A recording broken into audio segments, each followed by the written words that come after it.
Muy buenas a todos, ¿cómo están? Bienvenidos a un nuevo programa de Asteroid M Podcast. Bienvenidos a una nueva semana, a un nuevo programa. En esta ocasión nos toca hablar de una serie que no sé si es tan conocida por todos, pero sí es conocida por muchos. En parte porque acá ha llegado un poco fraccionada. Yo mismo tengo recuerdos de no poder verla entera en el momento en el que se emitía. Pero bueno, era una serie que también se desmarcaba un poquito de la temática habitual, porque trataban de una especie de grupo de operaciones especiales, porque básicamente eran eso, pero que tenían unas características muy pintorescas y tuvo bastante buena acogida dentro de todo en el público que lo pudo ver, porque era algo que no generalmente se veía en señales de cable. Hoy vamos a dar un repasito a lo que fue la Fuerza G, o más conocido creo que en Japón como Gatchaman o Gatchaman. Matías me va a saber corregir seguramente la pronunciación. Y creo que hay otra por ahí que creo que se llamó, otra traducción que creo que era Eagle Riders o algo así, pero bueno, alguien me va a corregir más adelante. Pero bueno, acá todos lo conocimos como Fuerza G. Así que bueno, vamos a saludar acá a los compañeros que también ya están listos, todo el equipo preparado para arrancar con las secciones habituales también. Vamos a repasar como siempre manga, anime, cómics, videojuegos y bueno, nuestro tema de hoy que va a ser esta serie. Damos paso a saludar al gran Guillermo Villarreal. ¿Cómo andas, Guille? ¿Cómo estás, Fer, Mati? ¿Cómo va la gente ahí del otro lado? Con ganas de empezar a ver qué nos trae Gatchaman. Y por el otro lado, como siempre, al otro grande de la Asteroid M, al señor Matías Rodríguez. Mati, ¿cómo andás? ¿Cómo andás, Fer? Guillo, gente. Sí, con muchas ganas de charlar un ratito de un clásico. Gatchaman. Sí, porque como yo decía, a lo mejor no sé si es hiper conocido por todos, pero sí por un gran público, y también creo que se puede considerar como un clásico de esos dibujitos ahí que nos llegaron en la última parte de los 80, primera de los 90. Así que ponemos un poquitito de música y arrancamos.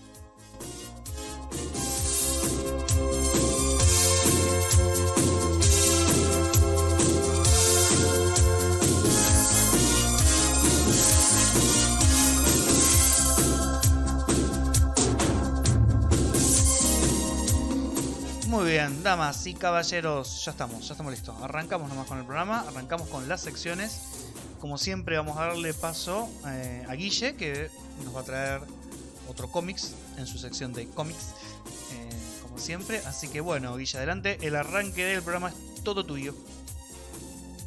Bueno, arrancamos nomás. Traigo este programa, nada, sentía que tenía que ser un poquito... tenía que tener algo especial, así que dije, bueno, a ver qué puedo traer. Estuve revisando ahí en las arcas demoníacas del mal y encontré una obra. Lo exageraste un poquito. Sí, creo que se te fue un poquito encontremos, la mano. Por ahí anda, pero me parece que exageraste un cachito.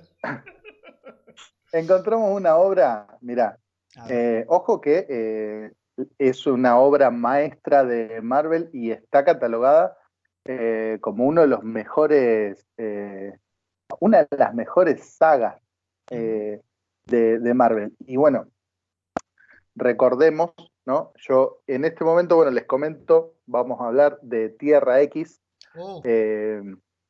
Seguramente muchos sabrán de qué estoy hablando. Para los que no saben, vamos a hablar del señor Alex Ross, que bueno, ya lo hemos traído en otros programas cuando nos tocó hablar un poquito de lo que fue Kingdom Come. Bueno, este trabajo que se llama Tierra X viene justito después de que Alex Ross se manda esa gran obra que fue Kingdom Come. Pero bueno, con la diferencia de que en esta parte que le toca cursar, digamos, en la vereda de enfrente, si se quiere, porque vamos a hablar de Marvel Comics, produce toda una serie de portadas que van a ser la cara visible de toda esta obra, e inclusive también se manda a escribirla o a coescribirla, ya que él no está solo. También se ve que, bueno, ha necesitado algún tipo de ayuda. Interviene un tal Jim Krueger o algo así. Pero bueno, producen esta obra magnífica que encima no está totalmente ilustrada por él. Él solamente, como les comentaba, produce todo lo que es el arte de las tapas. Inclusive, bueno, después le voy a adelantar qué pasa con estas tapas, pero bueno, el dibujante a cargo de esta obra es nada más y nada menos que Jean-Paul León, que bueno, ha fallecido Sí. no hace mucho, ha sido como una gran pérdida, quizás a través, ¿no?, de que él haya intervenido en esta obra, se ha convertido quizás en una de las grandes pérdidas, digamos, de lo que es el cómic, sobre todo en Estados Unidos, ya que, bueno, la obra, como les decía, espero no exagerar, está catalogada como una de las mejores sagas que tiene Marvel en su haber, ¿no? Eh, lo bueno es esto, que como Kingdom Come no defraudó, y al intervenir Alex Ross, otra vez se vuelve a producir una obra de semejante talla, que tampoco defrauda y bueno, llega a estos límites, ¿no?, de aceptación, que bueno, que en lo personal yo considero que son muy, pero muy buenos. Detalles que les quiero comentar antes de contarles de qué viene el asunto. Todas las portadas que realiza Alex Ross, que son alrededor de 13, en algunos lugares creo que ha llegado hasta 14 números, con algunos extras y demás, y demás datos de cómo se hizo y que tienen que ver con todo lo que sería el lore, digamos, de esta saga. Están todas como interconectadas, ¿no?, desde el punto de vista de la ilustración. Esto quiere decir que cuando uno eh, logra conseguir o hacerse de estos 13 o 14 números, depende de dónde lo consigan, de qué editorial y demás, al unirlas, al poner una portada al lado de la otra, hace como una suerte de rompecabezas y nos revela una imagen, eh, o sea, que en su totalidad de las 13 páginas es fantástica y todas entre sí están conectadas con algún pedacito, ¿no?, de esta imagen que, bueno, es una genialidad que quizás no tiene nada que envidiarle, ¿no?, a las portadas de Kingdom Come, claro está, pero bueno, traía esta suerte de jueguito, digamos, de rompecabezas que uno podía ir completando a medida que iba comprando los números. Nada, es un detalle que me parece bueno, porque es algo más, es como te hacen la mejor obra del mundo y encima te tiran un rompecabezas con las portadas, entonces está súper, súper genial. Para comentarles un poco de qué va el asunto y tratando de no espolear tanto, la historia de Tierra X está basada en un futuro, eh, en un posible futuro de los superhéroes del mundo de Marvel, donde toda la humanidad ha adquirido poderes sobrenaturales. Entonces, bueno, imagínense que en esta historia tenemos como una cantidad de personajes que son nuevos. Hay muchos personajes bueno, que tienen que ver con el mundo de Marvel, pero bueno, al estar situada en un posible futuro, bueno, vamos a encontrar muchísimos personajes que estamos acostumbrados a ver, digamos, en las series regulares de Marvel, que bueno, que ya ha transcurrido el tiempo y ya cuentan con algunos añitos más sobre el lomo. Eh, para más o menos ponerlos en contexto, los protagonistas son X-51, que es como una suerte de centinela, que bueno, a esta altura de donde transcurre la historia ya está como más avanzado. y bueno, y es como una suerte de inteligencia artificial. Y tenemos al, X-51, para quienes no sepan, es un personaje que se lo puede encontrar, por ejemplo, en sagas como Tolerancia Cero, donde, bueno, es como, al principio tiene como un papel así medio de villano, y con el transcurso del tiempo va mutando su personalidad y empieza a tomar muchísima notoriedad por esta cuestión de tener esta suerte de inteligencia artificial, digamos. Es como que se va volviendo bastante importante. Es como la parte, si se quiere, es como la parte que tiene una carga filosófica y poder de razonamiento que, bueno, que, que por eso no adquiere mucha notoriedad. Y también tenemos el otro protagonista, es Watu, el vigilante. Y bueno, entre estos dos personajes arrancan todo lo que es esta saga, tratando de ir debatiendo sobre la vida de los superhéroes, de los que ya conocemos, y bueno, y de mientras se van revelando cositas nuevas, ¿no? Para comentarles así algunos apartados, ¿sí? Sé que se van a sentir un poco expoliados, pero bueno, para que más o menos entiendan un poco el contexto de lo que va, uno puede ir a medida que va leyendo la historia, viendo qué ha pasado con los X-Men, viendo qué ha pasado con Spider-Man, viendo qué ha pasado con el Capitán América, por así dejarles algún comentario al respecto. Por ejemplo, vamos a encontrar un Peter Parker que ya no es el mismo, está muy avejentado, está gordo, todavía conserva sus poderes, pero bueno, nada, en la historia tiene una hija. Entonces, bueno, tiene un poco todo este trayecto que también lo podemos ver en Kingdom Come, con el progreso o lo que ha sucedido con la vida de muchos de los superhéroes que estamos acostumbrados a seguir en estas empresas.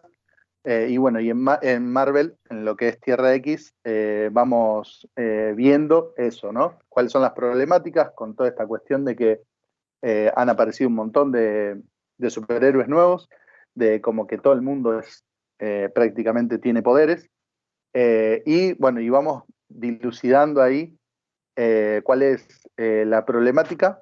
Hay algunos personajes que toman el rol de villanos, que son muy importantes. Mucho no les puedo contar, pero bueno, van a llevarse muchas, pero muchas gratas sorpresas.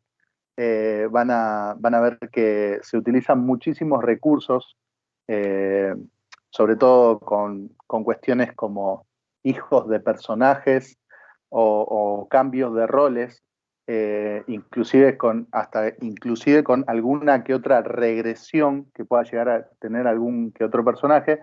Y bueno, y nada, está muy bueno.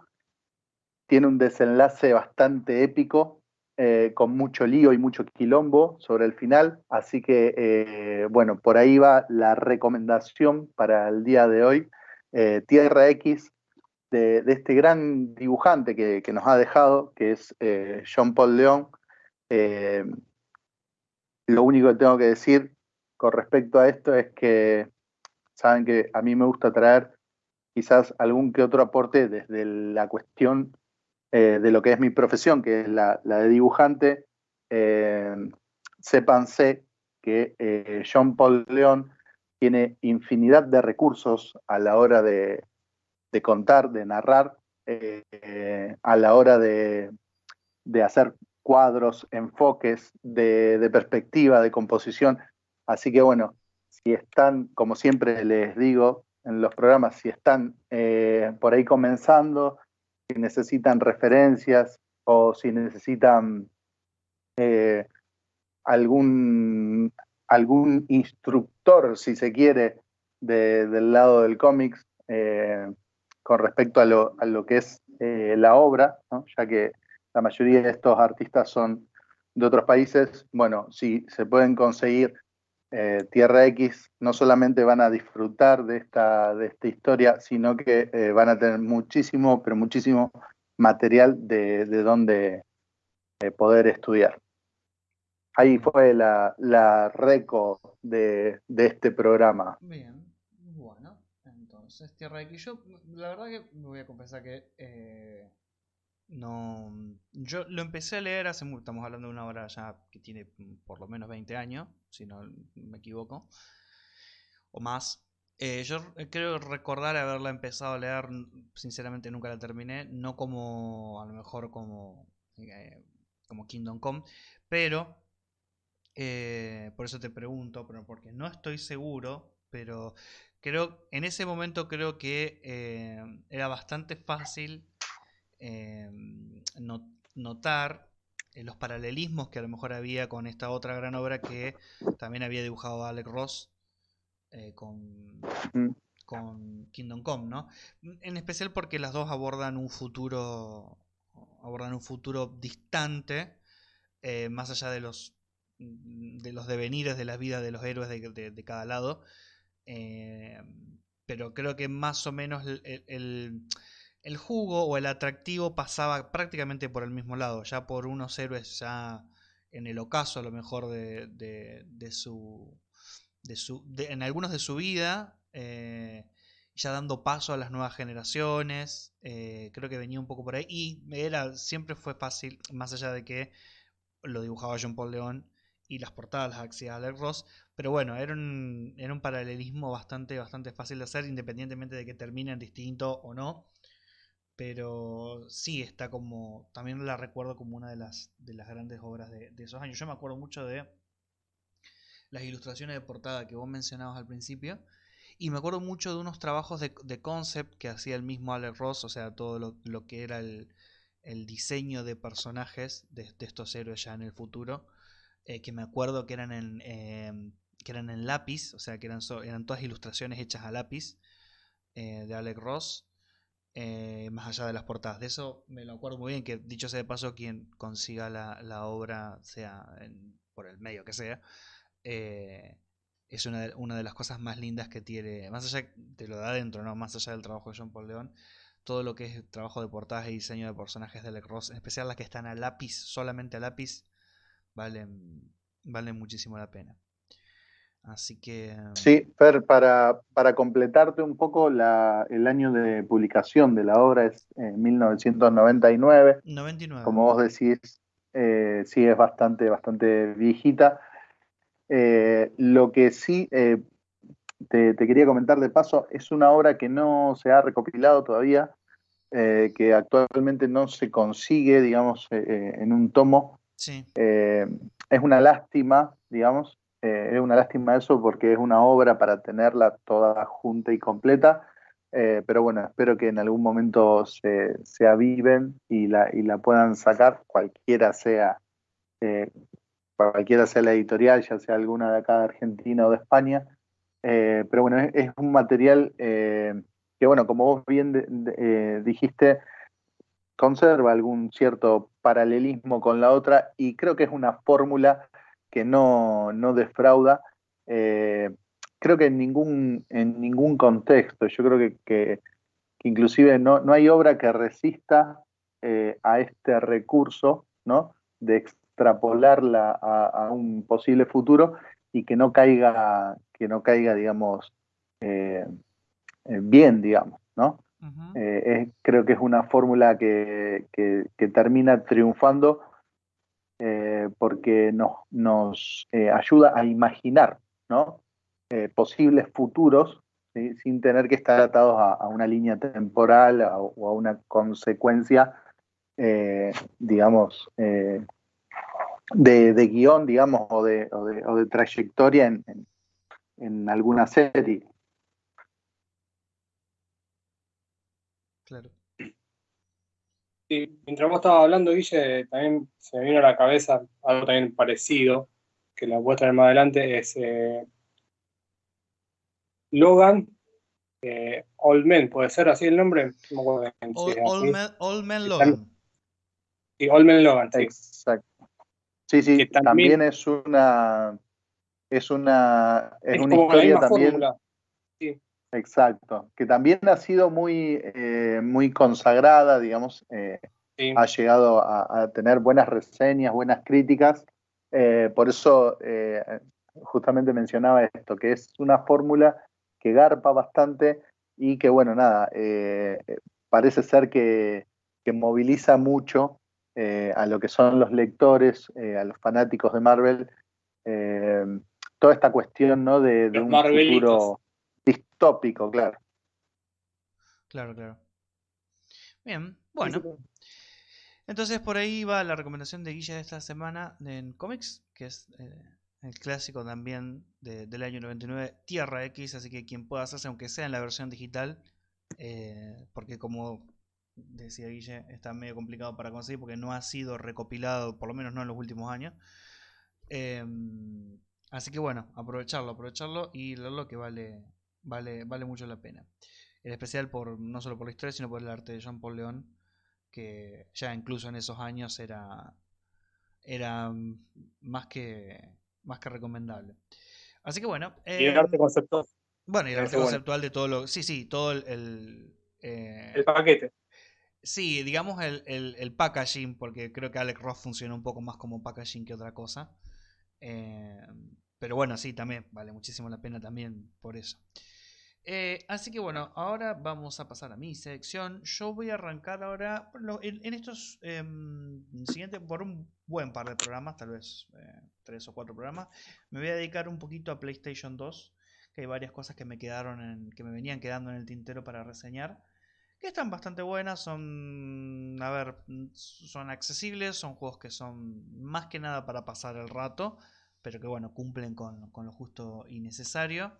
No tienen una historia súper profunda, pero generalmente son de acción o de aventuras y es ir de un punto A a un punto B, derrotar a algún que otro jefe y seguir. Pero en líneas generales funcionan bien para lo que ofrecen.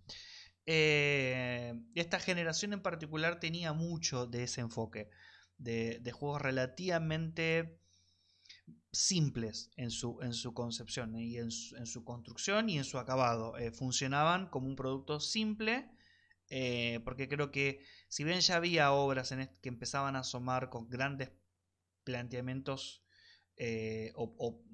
jugables o a la hora de argumentales también poco convencionales o más arriesgados, la generación de PlayStation 2, de GameCube y de la primera Xbox se caracterizó bastante por ser juegos bastante directos, simples pero efectivos. En este caso vamos a hablar y vamos a recomendar el juego de X-Men del videojuego, se llama así X-Men, el videojuego oficial, que es básicamente una especie de X-Men 2 y medio antes de la tercera. ¿Por qué? Porque está basada en la franquicia de películas de X-Men. De hecho, continúa directamente después de que termina X-Men 2, X-Men The Last Stand. Y que estaría, digamos, argumentalmente entre el final de X-Men 2 y la última parte de la trilogía. No me acuerdo. Sí, The Last Stand, perdón. X2. Así que digamos que funciona un poco casi como un spin-off o como una especie de mini argumento, mini serie o mini peli de los sucesos de todo lo que tiene que ver el universo cinematográfico de X-Men, de las primeras, ¿no? Las de Bryan Singer. Es un juego que, como digo, de esta serie funciona bastante bien. Es un juego de acción, en este caso de acción, de aventuras, tiene un poco de todo. Por la mecánica que tiene a la hora de elegir los personajes, pero eh, poco más, poco menos. En realidad es de acción y nada más. Tenemos 3 personajes jugables en este caso, que lo bueno de la versión en inglés es que cuentan con las voces de los actores originales, que son Wolverine, obviamente, tenemos a Nightcrawler y a Iceman. Esos son los 3 personajes que son jugables. Podemos ir eligiéndolo a lo largo de todo el juego para hacer distintos niveles, pero sí o sí tenemos que ir avanzando y jugar con todos, ¿no? Porque si bien tiene secciones separadas cada uno de los personajes, todos, digamos, van en la misma historia. Así que es muy parecido al planteamiento que tenía, por ejemplo, los juegos del Señor de los Anillos, los primeros juegos, que en el modo historia, independientemente de que jugábamos con distintos personajes, íbamos en un mismo desarrollo argumental. Así, rapidito. La historia no es nada del otro mundo, pero digamos completa un poco todo lo que había quedado con el tema del lago Alcalí, que se ve en X-Men 2. Y es que después de los sucesos de X-Men 2, es como que, si no recuerdo, si el profesor Xavier le pide a un grupo a los integrantes, a los X-Men, a un grupo de ellos, que en este caso son los tres que mencioné, y a Tormenta, que funciona también ahí como un personaje de respaldo, pero no es jugable, regresar al lago Alcalí para recuperar las partes de Cerebro, porque en la segunda peli Cerebro es desmantelado y llevado para construir una réplica. Para los que vieron la peli se van a acordar. Así que básicamente lo que hacemos es, después de todos los sucesos de X-Men 2, volver al lago Alcalí y para recuperar las partes, como dije, de Cerebro. Ahí los tres X-Men que están encargados de la misión descubren que hay una organización que es muy conocida para los que leen cómics, que es la organización criminal Hydra, que ha estado trabajando o, digamos, completando un poco lo que era el plan B de William Stryker, que está relacionado con esas piezas y con una inteligencia artificial que bueno, que después más adelante se va a ir convirtiendo ya de la mitad del juego para adelante en el objetivo, digamos, principal a derrotar por los X-Men. Bueno, como les dije, es un juego que funciona porque las mecánicas son simples. Con Wolverine obviamente tenemos que repartir garrazos para todos lados, no tiene mucho más que eso. Con Nightcrawler, si bien tenemos secciones a lo mejor que tienen unos pequeños puzzles, en líneas generales también es mucho de combate.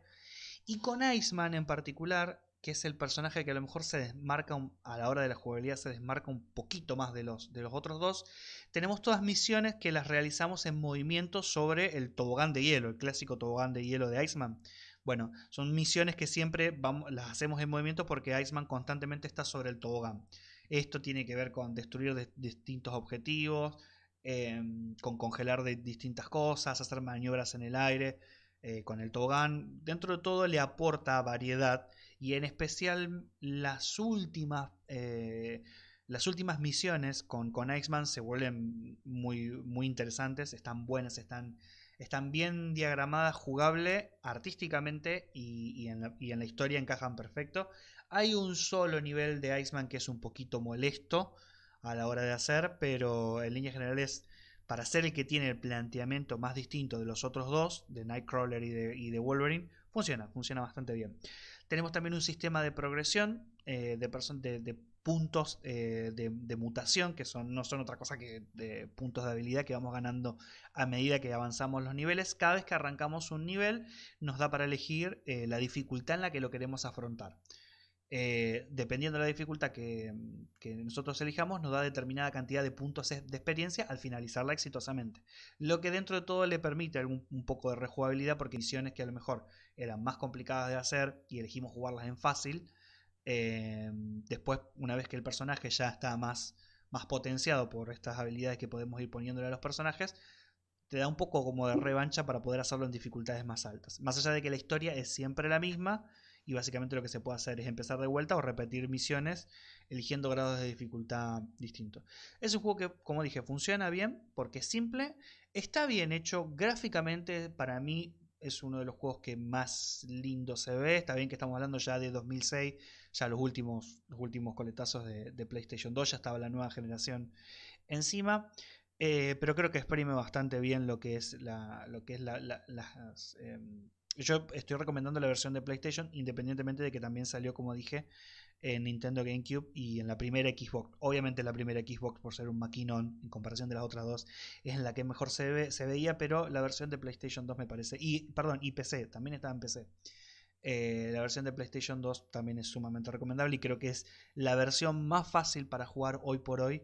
Si se quiere requerir si se tiene que requerir, por ejemplo, a la emulación. Si no, quien lo puede hacer en una PlayStation 2 también lo puede hacer, ya sea con una imagen piratón GIS o como sea, o con el original.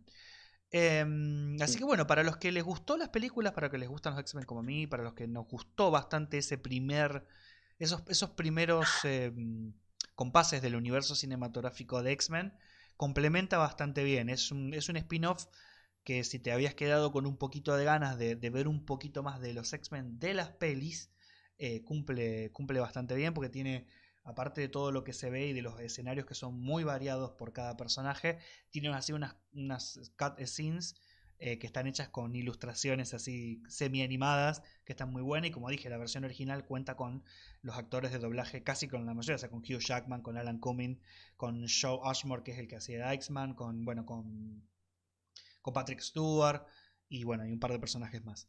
Así que bueno, ahí está para darle la oportunidad a este X-Men, el videojuego oficial. Obviamente recomiendo ver las pelis, quien no las haya visto, las primeras pelis de X-Men, por lo menos hasta la 2, para poder disfrutar un poquito mejor del juego, y quien no, que le meta para adelante, porque es un juego que es relativamente largo, o sea, tiene su buena duración, no es demasiado corto ni demasiado largo, y es satisfactorio en líneas generales a la hora de jugarlo, porque como dije, este selector de dificultad que tienen los niveles al principio permite completar el juego en los niveles que son un poco más complicados, en especial con Iceman, que es el que tiene la jugabilidad más poco convencional, si se quiere. Así que bueno, ahí estaría mi recomendación de esta semana. X-Men, el videojuego oficial, como dije, está para PlayStation 2, que es la versión que yo jugué, que recomiendo, pero también tuvo su versión en PC, en la primera Xbox y en la Nintendo GameCube. Después tuvo unas versiones para Nintendo DS, pero no es, digamos, lo mismo. Y después en 360 para la generación siguiente, pero salió en su formato de Xbox Live, que es básicamente lo mismo que su versión original. Así que bueno. Fer, Sí, te quería preguntar, ¿el sí. juego cuando termina invade lo que es la parte argumental de la decisión final o termina, digamos, No, ahí? Y... termina ahí donde va a empezar la decisión final.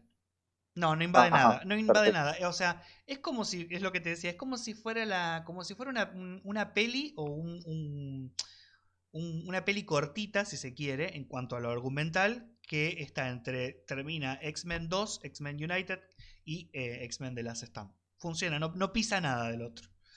De hecho, hay cosas Ajá, interesantes porque perfecto. que no quiero revelar, pero digamos, lo que es el villano principal o la fuerza a abatir principal de esa Ujú. que empieza en el juego, todavía no había sido visto cinematográficamente y está bastante bien, porque incluso, a Ajá. ver, hay algunos personajes, por ejemplo, que no habían aparecido en la peli, y está bueno verlos caracterizados tal vez con ese look como si se hubiesen visto en la peli. Por darte un ejemplo, Claro, con esos trajes, claro, claro. el samurái de plata, por ejemplo, Ajá. aparece en esta historia, y está bueno verlo como si hubiese sido, como si hubiese estado hecho para las pelis, mucho antes de que saliera la peli de Wolverine, en donde aparecía. Pero no Claro, invade, no porque invade, es como, Immortal es del 2013. claro, es como un bocadillo extra para quien les gustó esa primera trilogía de los X-Men. Tener una historia más ahí cortita, pero que sigue enriqueciendo y que tiene toda la estética completa de las pelis. Está bueno, está bueno. Es para darle una oportunidad porque merece mucho la pena. Al que le guste los X-Men le va a gustar. Así Genial. que bien. Bueno, pasamos ya, si quieren, a la sección de Mati, así ya después nos encaramos a nuestro tema principal. Mati, todo suyo, ¿de qué nos vas a hablar esta semana? Bueno, en esta ocasión traigo otro seinen, también, digamos, para apuntado al público joven adulto. Ujú. Hikari no Machi. Achus. El autor, Salud. sí, salud. Hikari no Machi. La traducción sería Ciudad de la Luz. Ujú. ¿Sí? El autor es Inio Asano. No es muy conocido, que digamos. Lo único que hizo más o menos es esta obra, que llegó más o menos a este lado del mundo. Creo que a lo mejor alguna otra más, pero bueno, yo desconozco. La única que conocía era esta.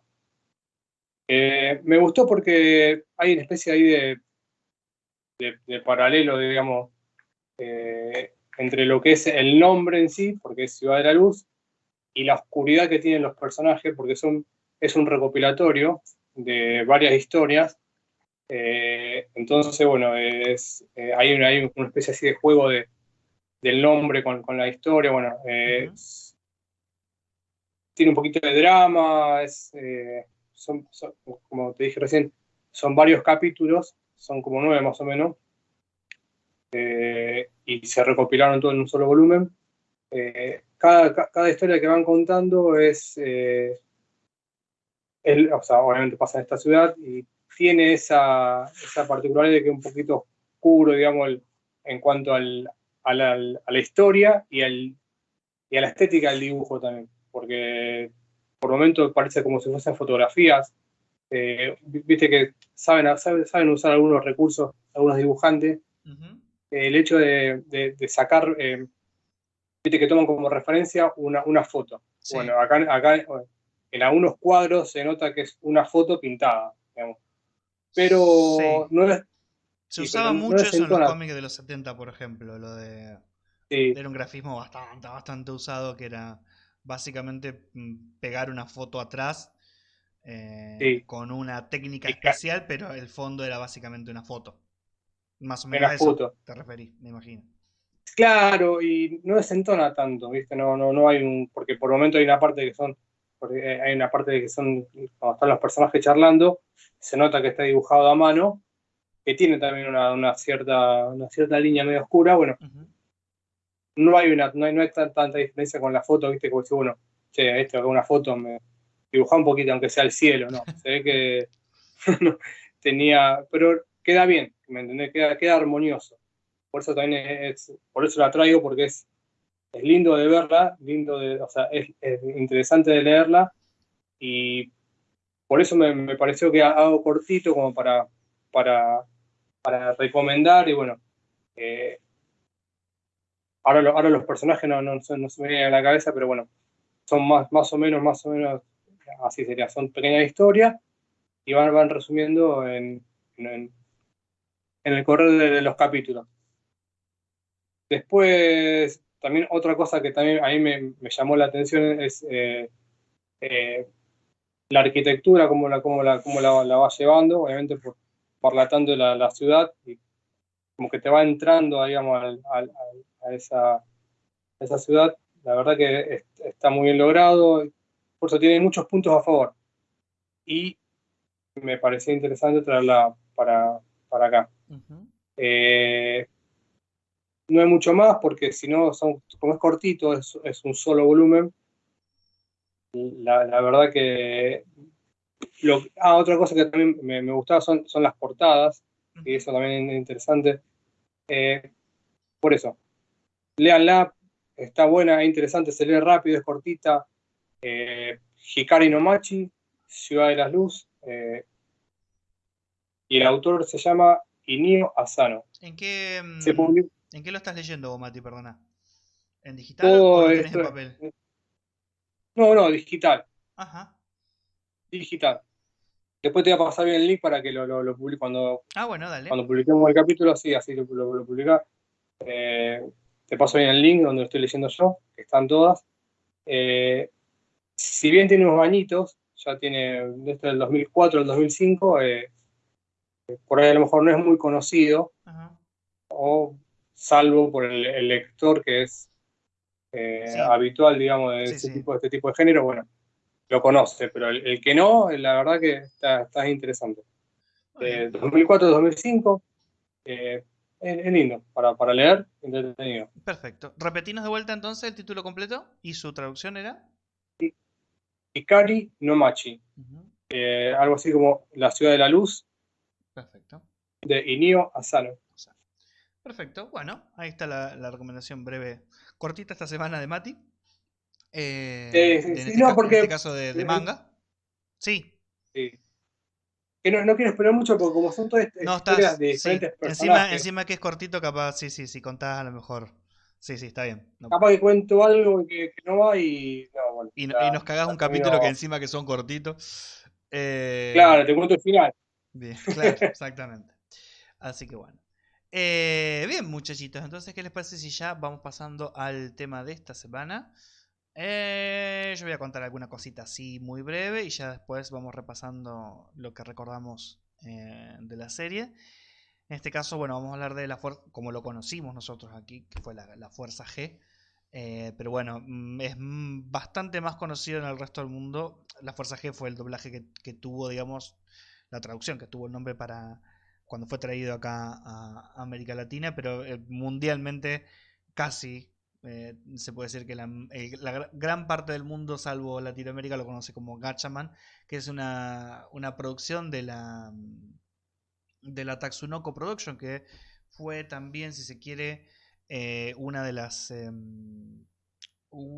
factorías de personajes y de series de animación muy clásicas en Japón desde la década de los 70 en adelante, pero que a lo mejor la mayoría de las producciones, o por lo menos la gran mayoría, no salieron de Japón, o por lo menos no llegaron a América Latina. Algunas anduvieron por Europa, pero la gran mayoría quedó en Japón, y creo que la única que trascendió o que trascendió más territorio fue esta Gatchaman o la Fuerza G, que como les decía, trata básicamente de un grupo de operaciones especiales, que son unos agentes, que es la Fuerza G, que digamos se encarga de contrarrestar las actividades terroristas de otro grupo importante también, con algún que otro tinte muy sobrenatural tirando para el lado alienígena, como era algo muy propio.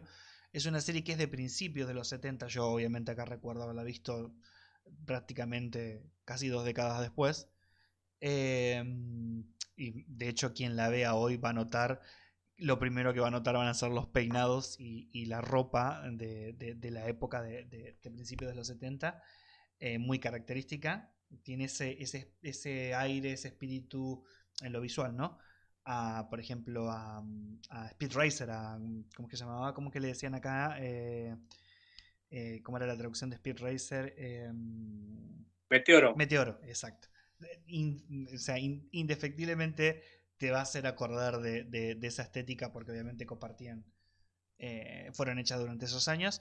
Y bueno, ese es un grupo de chicos huérfanos, menos uno de esos integrantes, que digamos son reunidos cuando no, por un científico muy inteligente, muy brillante, que digamos el que le proporciona todo el equipo, o les proporciona, digamos, hace la unidad para que este grupo funcione.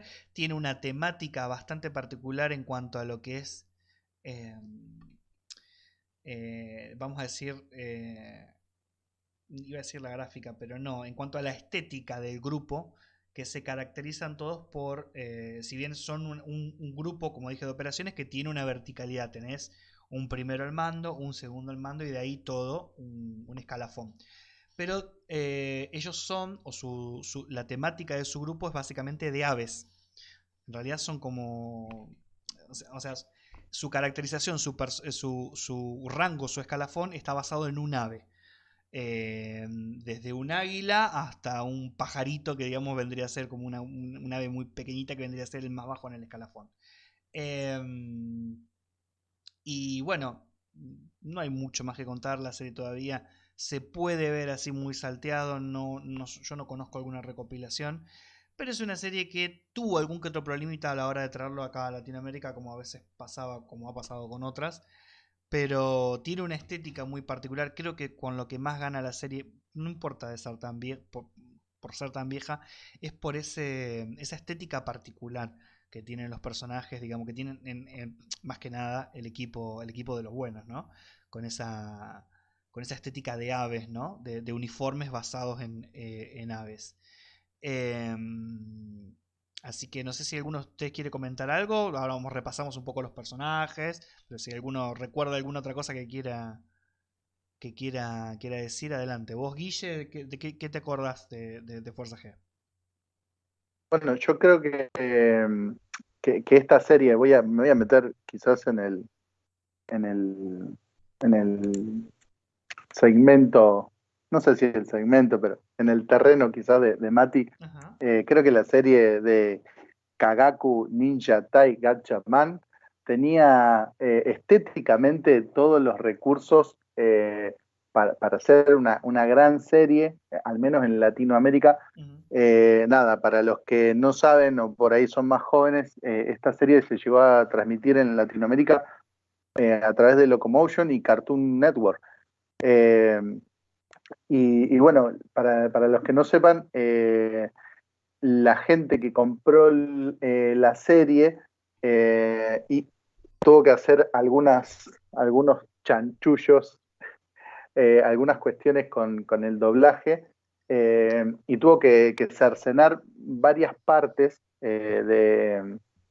o sea, tuvo muchísimos huecos que no se pudieron doblar bien, y bueno, nada, estos problemas hicieron que la serie carezca de mucho sentido en muchas oportunidades, hasta inclusive les diré que hay partes, ustedes veían, por ejemplo, un episodio y en ese episodio había imágenes de un capítulo y, y había imágenes de otro capítulo en el mismo episodio.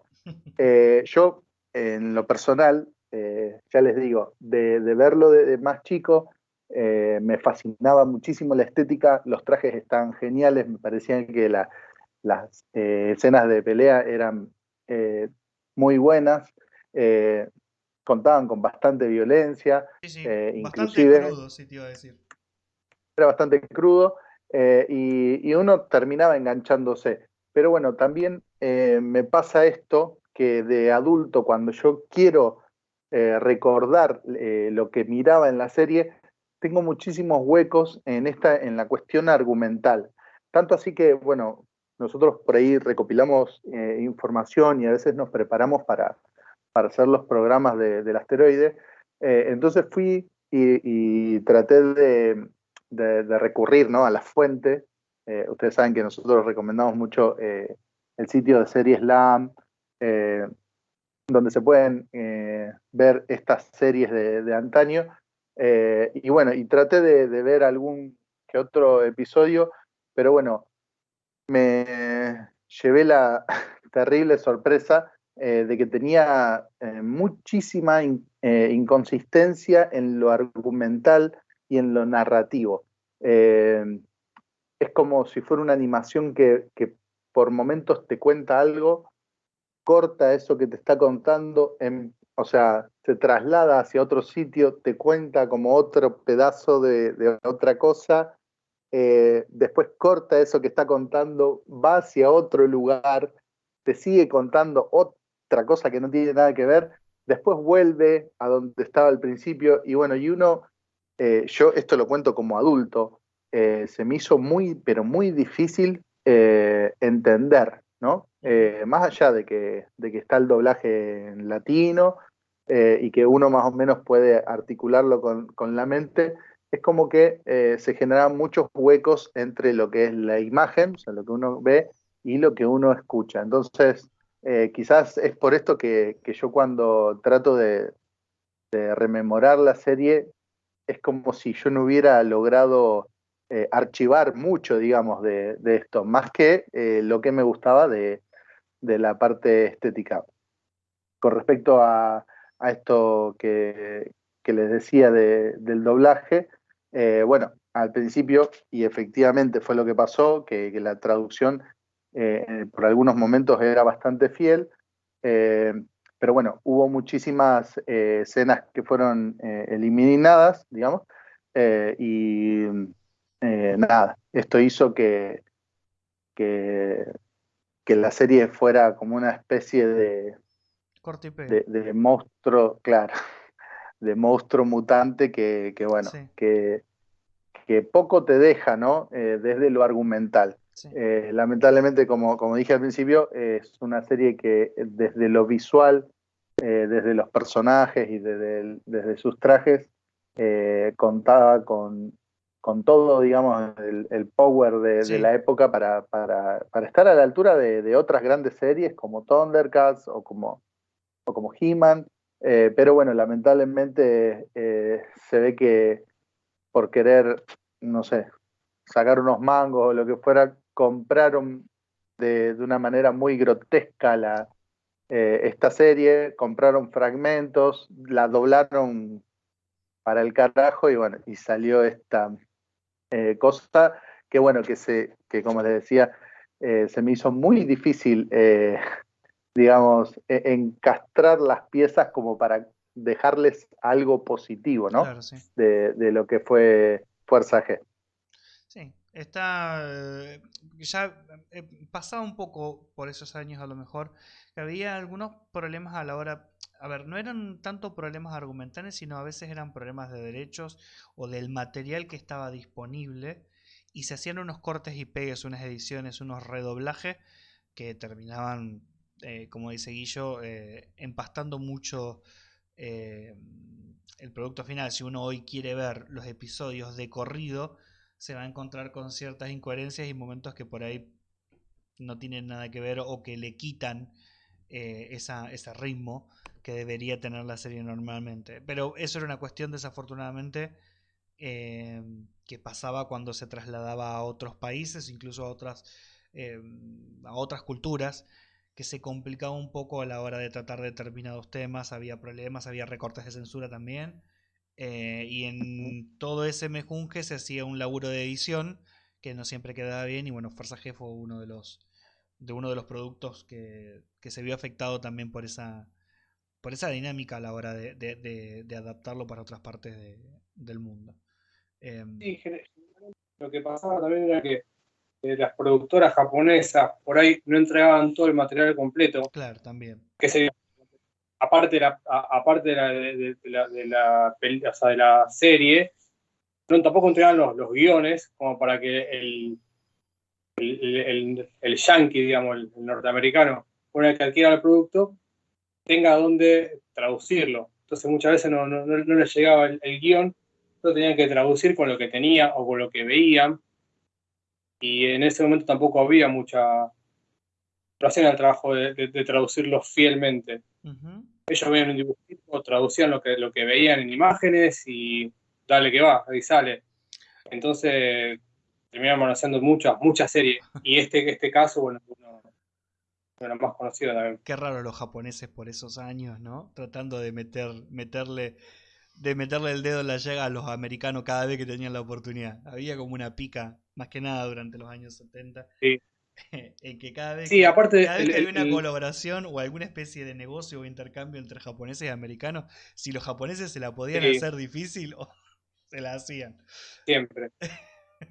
Sí, pero bueno, este era uno de esos resultados, como este y otras series también. En especial porque muchos de los que compraban los derechos para traerlos a América, básicamente eran productoras americanas. Ya lo hemos visto Sí. con otros ejemplos, como por ejemplo Robotech, y bueno, y tantas otras series. Que digamos. Bueno, por eso mismo después. Escucha, Sí, sí, perdón. decime, Mati.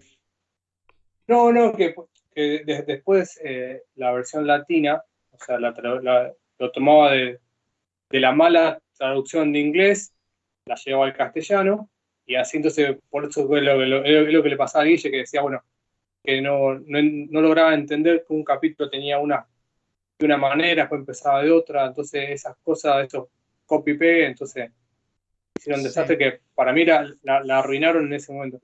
Después no sé si se pudo haber rescatado o no, pero... Sí, yo la verdad que no retomé la serie más que cuando la miraba en su momento, que también la miraba bastante salteado. Yo recuerdo verla por cable, pero vos sabés, Guille, que vos decías que, o nos mencionaste Locomotion y creo que Cartoon Network. Yo estoy casi seguro de haberla visto bastante antes de eso, por alguna señal de cable, probablemente Cablín, unos cuantos años antes de que, por lo menos, Cartoon Network llegara a los servicios de cable de acá. Eh, yo tengo recuerdo de haberlo visto Yo, a principios de los 90 y seguro no era... Sí, porque después recuerdo cuando se vieron en Locomotion y se vieron en Cartoon Network, pero yo ya recuerdo bien que ya las había visto antes. No te sé precisar cuál, pero... bueno, entre 1997 y 2001, también la transmisión pasó por Fox Kids. Ah, mira. Así que bueno, ahí ahí también puede haber ese desfasaje, digamos, con este tema de los 90, porque bueno, justo ahí en 1997, Sí. en ese periodo se transmitía por Fox Kids. Quería agregar otra cosa que es de la que siempre hablamos en los podcasts, Ujú. que es esta cuestión de que no solamente fue una mala compra o fue una compra por partes, no sé si la macana se la mandaron los yankees por comprar barato y lo que había a Sí. mano, o por los japoneses de te Tengo vendo, entendido que Te vendo la mitad. tengo entendido que la te Tatsunoko ven- era una empresa bastante heavy a la hora de las negociaciones. La Tatsunoko. claro, Eh, era te vendo una sola bota del par. sí, sí, me parece que andaba Pero por ahí. bueno, eh, para hacer un paralelismo, digamos, con otras series que hemos traído al programa, entiéndase que otras series se han encarado, digamos, con una estrategia para lo que es su llegada o su abordaje al público, Ujú. en la cual también se trataba de incluir figuras de acción, por ejemplo, que estimulaban muchísimo, Sí, sobre todo el éxito de estas series, ¿no? claro. Si había muñecos, los chicos de ese entonces querían los muñecos, se fanatizaban muchísimo más con las series, y bueno, y en lo que respecta a Fuerza G, si bien hoy se pueden eh, conseguir funcos de Fuerza G, figuras de acción estáticas y móviles, hasta inclusive han sacado en la actualidad figuras de acción de, de altísimos detalles. Ujú. Bueno, en ese momento no teníamos absolutamente nada, era muy extraño conseguir Ujú. alguna figura de acción, entonces bueno, eso también hacía que fuera simplemente esa serie de dibujitos que atraía, quizás por la estética, o por esa banda sonora bastante característica Ujú. que logró tener, y que bueno, y que sea solamente eso y nada más. Es una serie que también lo recuerdo no despertar polémica, pero era una serie que básicamente no era para chicos, no era para pequeños. Ya el planteamiento de la serie tenía un tono bastante adulto. No solo por ahí por la contundencia un poco de las escenas de acción y de la violencia que se podía ver en la serie, sino que ya en líneas generales era un planteamiento bastante adulto digamos, en lo argumental y en las situaciones que vivían los personajes, eh, por su carga propia y por lo que les iba sucediendo. Eh, Era un producto que a lo mejor, y como decís, como no pasó por ese aro tan común de esos años, de tener una línea de juguetes que lo acercara a otros públicos, en esos años ya era algo de nicho, y al día de hoy sigue siendo algo bastante de nicho para un público muy reducido, que lo recuerda porque lo consumió, pero que no fue nunca, no llegó a la supermasividad, por lo menos no fuera de Japón. Lo que pasa es que incluso creo que en el mismo Japón tampoco, porque había tanto en esa época. Igual y muchísimo más exitoso, que era una competencia bastante feroz. Tatsunoko tenía una línea de personajes y una producción bastante importante para ese momento, pero era todo dentro del mercado del mercado japonés. Yo quiero Sí, pero destacar, igual, sí, Mati, decime. no, pero ahora dijiste algo del mercado japonés. Yo sé por ejemplo, esto fue el año 72, creo que fue la primera, no Sí, me acuerdo bien. sí, Sí, 72. principio de los 70, sí. Bueno, después a los 2, 3 años hicieron otra temporada más, y a lo largo de los años de la década del 80 fueron sacando videojuegos, o sea, no grandes. Entonces eso como que mantenía un poquito la llama viva en Japón de lo que es eh, Gachaman.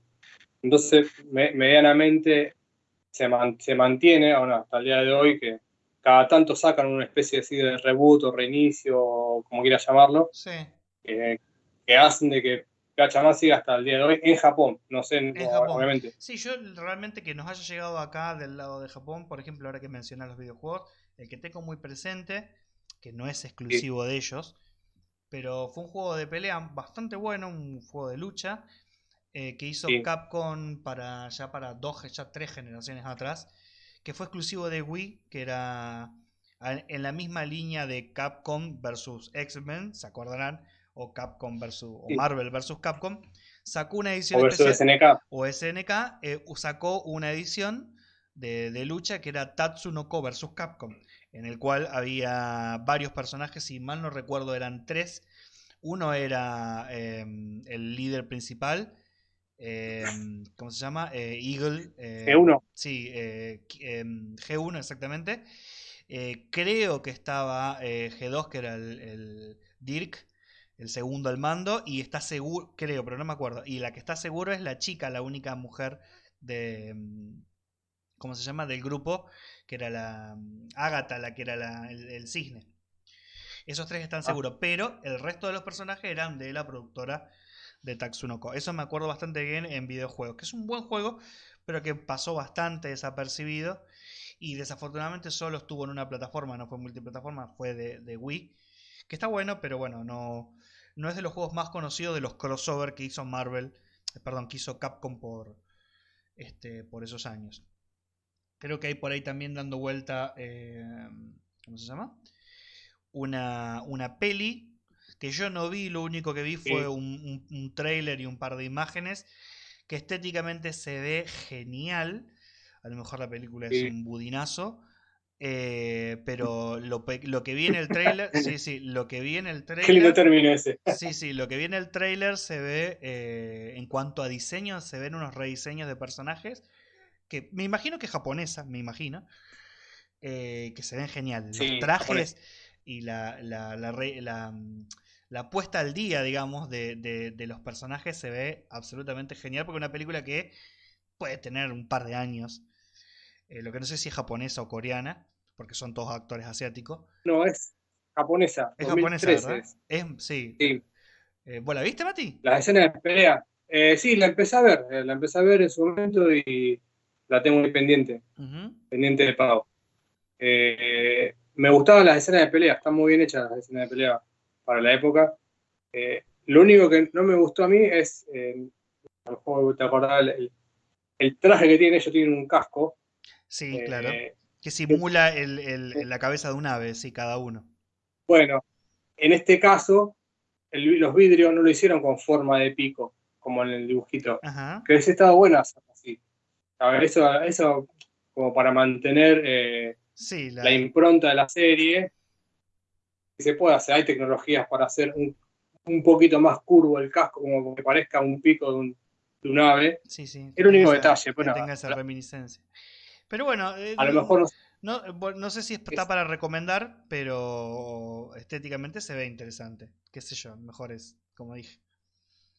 Es un sí, buen... aparte también tiene los poderes de una piedra. No sé si, no me acuerdo si en el dibujito era algo parecido. No, Cómo tomaban el poder ellos. la verdad que no lo recuerdo. No, ellos tenían, digamos, ¿No te acordás de ellos? una particularidad en la serie era Sí, que se necesitaba a todos los integrantes para que la nave principal, porque ellos, además de pelear en solitario o en grupo, contaban con una sí. nave que la comandaba uno de los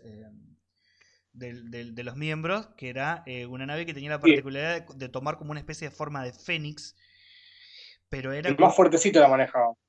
claro, que creo que era el que estaba, no era el que estaba más abajo, bueno, era el piloto, no era el que estaba más abajo en la cadena, pero estaba por ahí nomás, sí, Auti creo que se llamaba, que era el piloto de la nave y que tomaba una forma especial como de ave fénix. Pero creo que eso tenía algo que ver con la esencia de con un poder que solamente podían darle a la nave extra, pero si estaban todos los tripulantes, o sea, todo el grupo completo.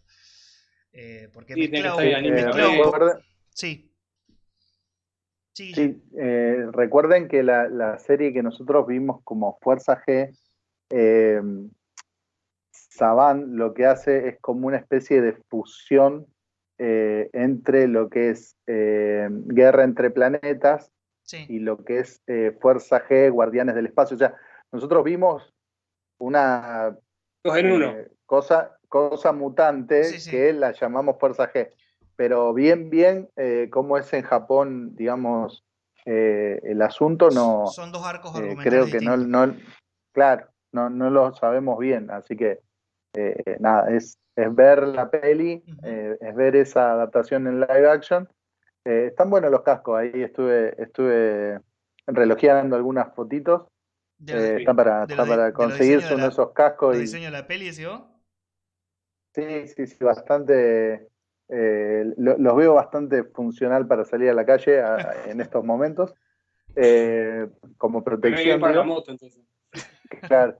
Pero bueno, nada, tocará investigar un poco más para saber bien cuál era el argumento que tenía la serie Sí, original. básicamente la premisa era a ver, principal, más allá a ver, de las ramificaciones que podía haber en cada historia, más allá de todo este toquete y corte y pegue, fundamentalmente era un grupo de operaciones especiales que se enfrentaba a otro que era básicamente terrorista y que su ambición era conquistar el mundo, como siempre, como tenían todos estos grupos, y utilizaban esta tecnología, tanto en las naves, en los trajes, en la forma de pelear, para enfrentarse entre ellos. Era más o menos lo mismo. En el fondo era muy parecido, incluso hasta Mazinger Z, se podría decir, porque este grupo, este ejército terrorista, utilizaba muchísimos recursos tecnológicos, como lo usaban los buenos también, así que más o menos por ahí andaba muy así en líneas generales. Pero bueno, sí, está bien, toca...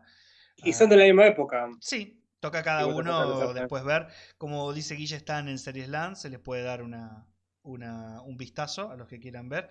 Y a lo mejor, no lo sé porque la película no la vi, pero a lo mejor en la película por ahí tenés una aproximación un poco más resumida a lo que era la esencia principal del argumento total de la serie, que también lo podemos dejar como tarea para quien quiera verlo, está ahí. Buscar la película de Gatchaman. Y bueno, también investigar la serie. Así que bueno, muchachos, nuestra recomendación va por ahí. Ya se nos terminó el Sí. tiempo, pero básicamente queríamos repasar esta serie que, como dijimos, es una serie clásica, aunque sea un poco más de nicho, no fue tan mainstream como fueron muchas de su época, pero que muchísimos lo recordamos y hasta el día de hoy sigue teniendo repercusión. A lo mejor en un mundillo un poquitito más cerrado, pero sigue teniendo mucha repercusión. Y quién sabe, a lo mejor tenemos suerte y podemos ver una buena adaptación, un buen revival, que no sea, espero, de la mano de Netflix. Pero bueno, quién sabe, para volver a ver los veres ya así como recargados otra vez, porque era una idea, un concepto que estaba muy bueno y que al día de hoy yo creo que funcionaría porque no tuvo eh, muchas similitudes en cuanto a estas series de grupos, ¿no? De grupos de héroes o de operaciones así, que mezclaba la fantasía con lo militar, con los conflictos entre grupos terroristas. Tenía su encanto, su toque especial. Así que bueno, si les parece bien, muchachos, nos vamos ya despidiendo hasta la semana que viene, donde nos escucharemos en otro programa de El Asteroide M Podcast. Por nuestra parte esto ha sido todo, les agradecemos como siempre que hayan llegado hasta acá. Y bueno, como siempre están todas las redes en las descripciones de los programas. Síganos, comenten, que lo que nos interesa es saber la opinión de todos de los programas que ya hicimos y tal vez de futuros programas, siempre para crecer y para seguir haciendo el programa lo mejor posible. Así que no, ya nos escuchamos la semana próxima con otro programa de Asteroide M Podcast. Nuevamente muchas gracias y nos vemos. Hasta luego. Chau, chau. Ay.